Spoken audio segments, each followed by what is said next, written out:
करते हैं। ये सब कॉपी कर चुके हो गए। अब काम करते हैं हम कि मेरे पास अगर मुझे किसी नंबर का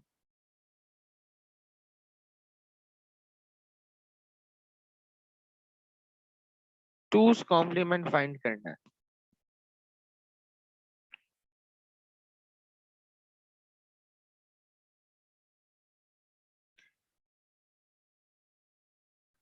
तो पहले मैं असेंबली की बात नहीं करता, क्योंकि देखो असेंबली में बात की बात आ जाती है। अगर मेरे पास कोई एक नंबर है, सपोज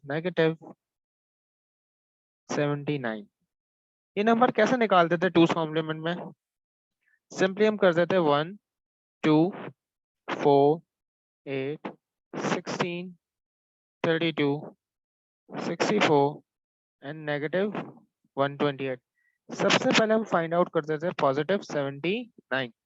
64 प्लस 8 72 हो जाएगा। 72 प्लस 7 चेक कर देंगे तो 79 हो जाएगा। बाकी सबके सब 0।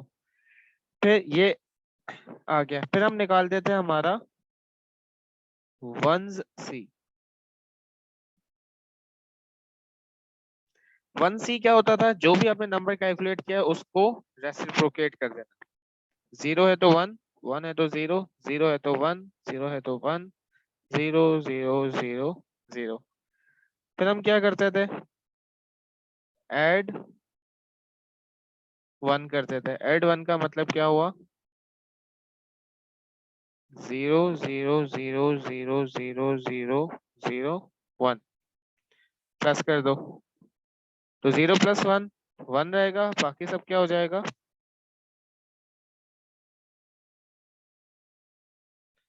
ये मेरे पास जो मेरा नंबर है, ये मेरा -79 आ चुका है।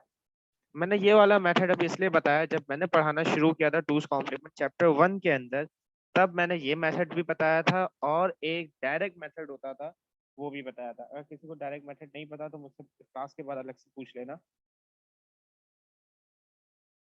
लेकिन ये वाला मेथड प्रॉपर मेथड है, असेंबली में हम यही यूज करते हैं। मींस जब आप एक्यूमुलेटर में लोड करवाओगे तो नंबर ऑलरेडी डायरेक्ट बाइनरी में जा चुका होता है।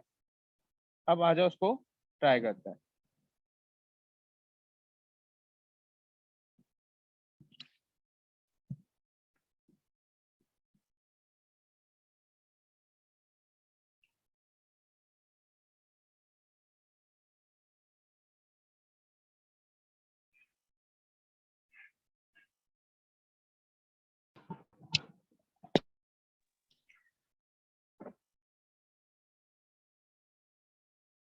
फाइंड टूस कॉम्प्लीमेंट ऑफ नम, मतलब मुझे नम का चाहिए। तो मैं सिंपली क्या करूंगा? सबसे पहले मैं फाइंड करूंगा फर्स्ट स्टेप जो आपका है, फाइंड वंस कॉम्प्लीमेंट। अब वंस कॉम्प्लीमेंट बेसिकली क्या हो रहा है? आपका जो भी नंबर है उसको रेसिप्रोकेट, मतलब अगर 0 है तो 1, 1 है तो 0।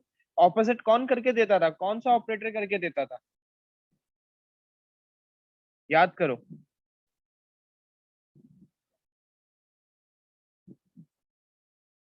अभी बताया है। एंड और जोर में से ऑपोजिट कौन कर रहा था? जोर। मुझे क्या सारे नंबर्स को ऑपोजिट करवाना है या कुछ कुछ को करवाना है? जैसे कि यहाँ पर मुझे सिर्फ इन 3 नंबर को ऑपोजिट करवाना था तो मैंने इन 3 के नीचे 1 लिखा। बट इन दिस केस मुझे सारे नंबर्स को ऑपोजिट करवाना है तो मुझे सबके नीचे क्या लिखना पड़ेगा? 1। बेटा ये बात अगर किसी को नहीं समझ आए तो प्लीज मुझे बता देना। तो मुझे असेंबली में करने के लिए मैं सबसे पहले क्या कराऊंगा? लोड करूंगा नम को। किसमें? एक्यूमुलेटर में। डायरेक्ट लोड किया, होगा क्या? जी ये नम जाके एक्यूमुलेटर में आ जाएगा। तो 22 कैसे बनेगा? 16 4 और 0 1 1 0 1,000 ये लोड हो जाएगा आपके एक्यूमुलेटर के अंदर, यहाँ पर ये इसमें लोड हो गया। मुझे इस नंबर को क्या करना है, मुझे इस नंबर पे जोर का ऑपरेटर लगाना है। अब मेन चीज आती है, मास को लिखने के तरीके।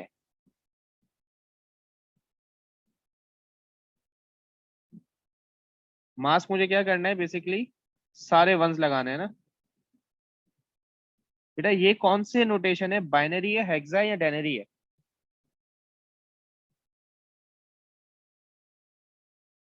Sir decimal.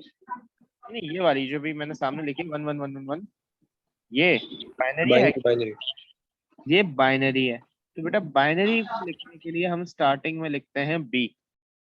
इसी को अगर मैं हेक्सा में कन्वर्ट करूं तो हेक्सा कन्वर्ट कैसे करता है, चार ये चार ये, मतलब एक एफ दूसरा एफ।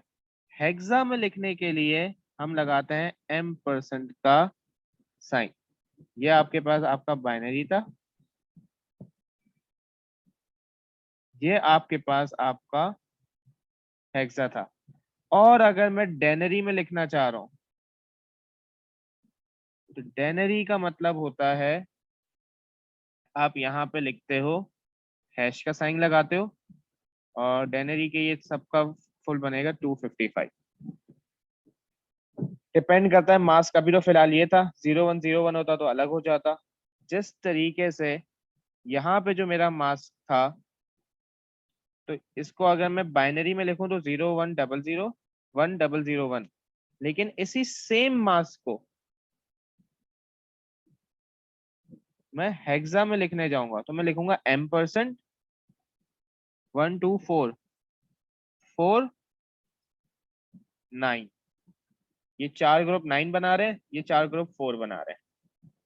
तो M% का साइन किसको शो करता है, हेक्सा को। क्या ये बात क्लियर है? तो मैं यहाँ लिखूंगा either I can write binary 11111111, और आई कैन राइट M%FF। ये हेक्सा में लिखने के लिए, ये बाइनरी में लिखने के लिए। तो इस पे जैसे ही जोर ऑपरेटर अप्लाई होगा, यहाँ पे वैल्यू क्या हो जाएगी, एक्यूमुलेटर की वैल्यू हो जाएगी 111010001। ये आफ्टर अप्लाइंग जोर है।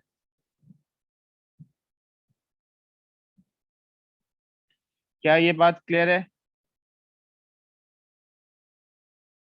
Yes sir. अब जोर मतलब वंस कॉम्प्लीमेंट में आ चुका है। वंस कॉम्प्लीमेंट में आने के बाद हम क्या करते हैं, ऐड कर देते हैं। तो आप सिंपली क्या लिखोगे, either you can simply write add 1, या फिर उससे बेहतर है इंक्रीमेंट एक्यूमुलेटर। जी बेटा ये ऑप्शनल है आपके पास कि आपको एफएफ यूज करना है या बाइनरी, दोनों ऑप्शन एक्सेप्टेबल है। और बाइनरी यूज करने के लिए हम हैश लगाते हैं। तो मैंने जैसे ही ये लिखा इंक्रीमेंट एक्यूमुलेटर, इसमें +1 होगा। +1 होने का मतलब क्या हुआ, आपकी वैल्यू हो जाएगी 0 1 0 0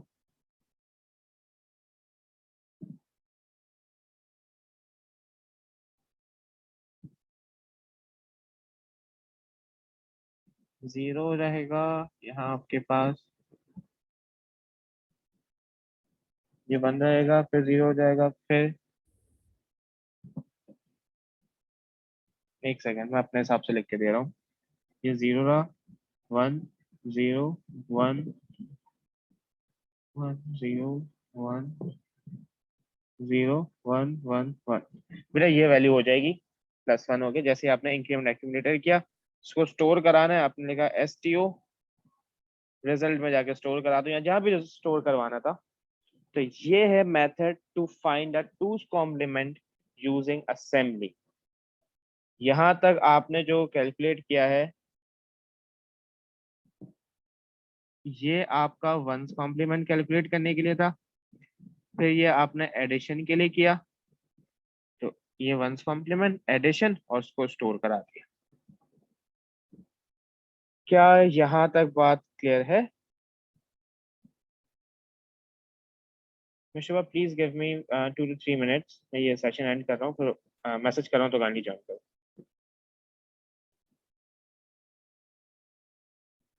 ओके।